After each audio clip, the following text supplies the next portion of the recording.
Nahum chapter 3.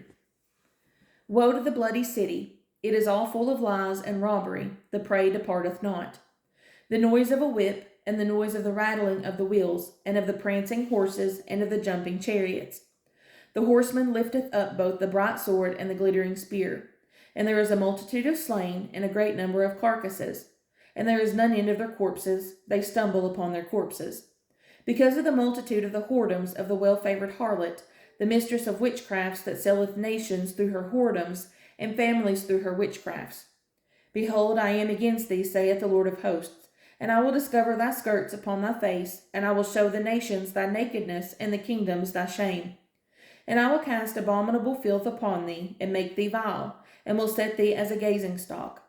And it shall come to pass that all they that look upon thee shall flee from thee, and say, Nineveh is laid waste. Who will bemoan her? Whence shall I seek comforters for thee?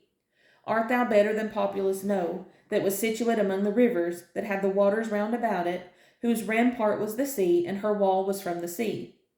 Ethiopia and Egypt were her strength, and it was infinite. Put and Lubim were thy helpers. Yet was she carried away, she went into captivity. Her young children also were dashed in pieces at the top of all the streets. And they cast lots for her honorable men, and all her great men were bound in chains. Thou also shalt be drunken, thou shalt be hid, thou also shalt seek strength because of the enemy. All thy strongholds shall be like fig trees with the first ripe figs. If they be shaken, they shall even fall into the mouth of the eater. Behold, thy people in the midst of thee are women. The gates of thy land shall be set wide open unto thine enemies. The fire shall devour thy bars. Draw thee waters for the siege, fortify thy strongholds. Go into clay and tread the mortar, make strong the brick kiln. There shall the fire devour thee. The sword shall cut thee off, it shall eat thee up like the cankerworm. Make thyself many as the cankerworm, make thyself many as the locusts. Thou hast multiplied thy merchants above the stars of heaven. The cankerworm spoileth and fleeteth away.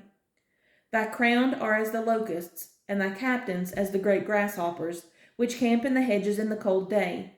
But when the sun ariseth, they flee away, and their place is not known where they are. Thy shepherds slumber, O king of Assyria. Thy nobles shall dwell in the dust. Thy people is scattered upon the mountains, and no man gathereth them. There is no healing of thy bruise. Thy wound is grievous. All that hear the bruit of thee shall clap the hands over thee, for upon whom hath not thy wickedness passed continually?